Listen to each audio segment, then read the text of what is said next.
So it's not very often that I get the chance to just have a little bit of an impulse buy. You know, in Australia it's never easy getting the good stuff. We always end up getting it last, and by the time I get my hands on it, it's already been on YouTube for about 6 months. But you know what, I don't necessarily care too much about that. I'm not in this to be first or to be best. I'm just in it because I want to share my experience with you. So the other day I went to my local hobby shop, and everyone should be doing that in this time of uncertainty. Supporting a local hobby shop at this time is very, very important. And so I did. I went to my local hobby shop. I had to get some scenery supplies, some static grass and a few things for the little bits and pieces that I'm working on around the layout at the moment. And typically, as usually is the case, I find myself looking at the locomotives, and I see a locomotive that I have had my eye on for ages and ages and ages. And lo and behold, this is what I walked home with. Hornbys beautiful little B12. Now this is a locomotive that I have been eyeing for so many years, it's not funny. I remember when Hornby announced the Holden B12, I was just like, yes, I'm going to get one of those.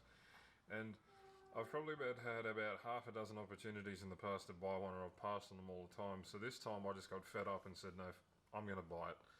And well, let's find out if it's any good or not.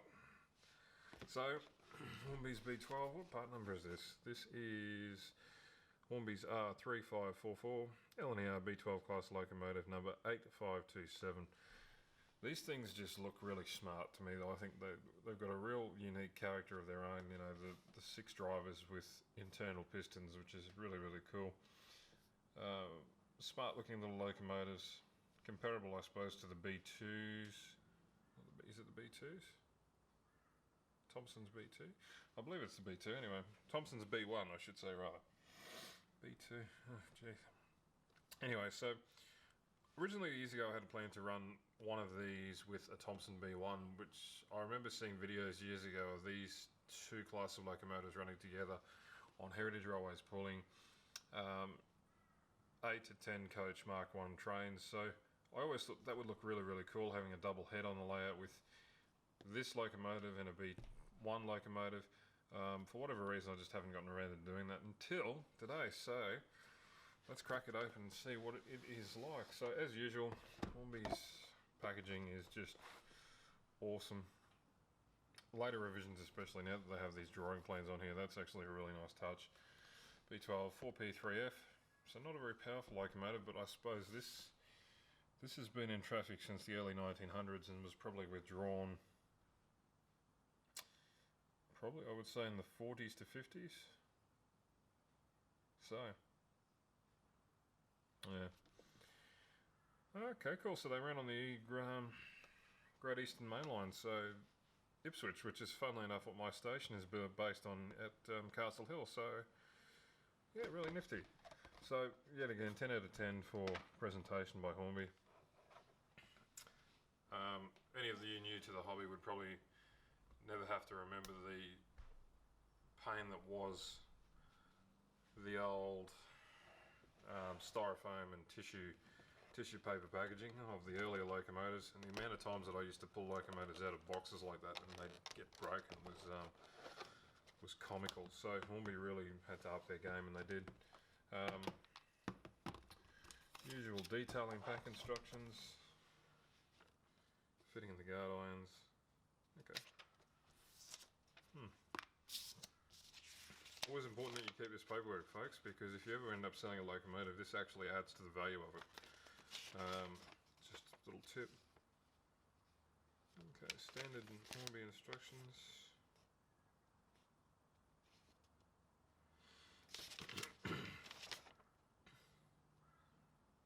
Lovely. Alright, nothing particularly noteworthy in there for us to consider, so we're just going to put those to one side. Let's get the B12 out of the Ice Age.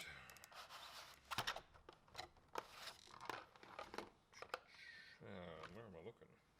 Okay, here's a little pull tab on the end, like so. And there goes the detailing pack. I hear rumours that this might be actually a die-cast chassis, so if it is, I'm going to be very, very impressed. And, yep, it's heavy, so I'm going to say it's a die-cast chassis. Which, you know, I don't need to tell you that if Hornby's gone to the length of making a die-cast chassis, that's something pretty special. Okay, we got our detailing pack, so it's just a nice, there are our guard irons and our brake pipe details and so on, so on, so on. Generally speaking, I don't like using these on the layout because if they snag on anything, they break, so I'd rather just keep them in the packaging and have the locomotive present as it is and run reliably than over detail it and have issues later on. So that's my preference. If you want to super detail the locomotive, that's obviously your prerogative. You can do whatever you like. Hornby's provided that's to do exactly that. But yeah, just thought I'd mention that just in case somebody in the comments wants to have a go because I haven't detailed the locomotive, whatever. So, as usual, I've got nothing but praise for the packaging and the presentation thus far. Very interesting to note that it is, in actual fact, a die-cast body, which you don't see very often. Not from Hornby at the very least, anyway.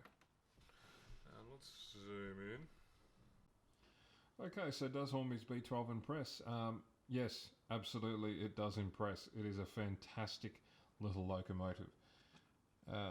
So the first thing that just amazed me from the start when I pulled it out of the box was the fact that this is in fact actually a metal body, which means this is the first die-cast locomotive that I've actually got on here. Well, I should say die-cast steam locomotive that I've got on here. And the weight that it has to the locomotive overall is actually substantial. So this thing is going to perform beautifully. In addition to that, we've got pickups on all the wheels. So all tender wheels, all driving wheels. There is a small amount of space in the tender for a decoder. I would definitely say if you had aspirations to put a sound decoder in here, you're going to have a bit of trouble squeezing everything in. But with a sugar cube or something similar to that, it might be possible.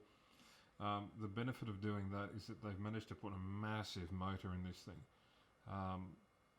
2 flywheels, and the arrangement is actually really impressive.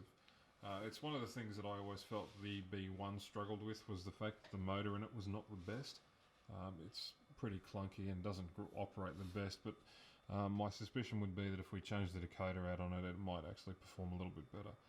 So, just on top of that, the undercarriage detail of this class, typical to Hornby's latest revisions is we've got the 4-pin connector again, so the DCC decoder sits in the tender, which is fantastic. The pickup power from the tender goes into the motor, no problem. In a departure from previous Hornby locomotives, these have now got screw connections, whereas previously you used to have the pin on the tender. Now that's been abandoned. You've got 2 screws connecting them across the drawbar. So nothing major there to be concerned with. It's a little bit more fiddly trying to get the tender and the locomotive separated, but the amount of times that people really actually end up doing that is pretty small anyway. The cab detail. Cab detail. It's hard for me to show you without taking the tender off, but you can see in there all the pipes have been painted. There is detail in there, the firebox is all present. So really, really smart looking little locomotive. Considering I only paid like 220 Australian dollars for it from my local hobby shop, I'm absolutely chuffed. No pun intended. So that being said, given that it's only a 4P, we'll probably try running it with 6 Mark 1 coaches to start with, and then just as a treat I'll double head it with the B1 just like it used to do in the Heritage Railways in the UK and see how it looks. So let's see how it goes. Back in a sec.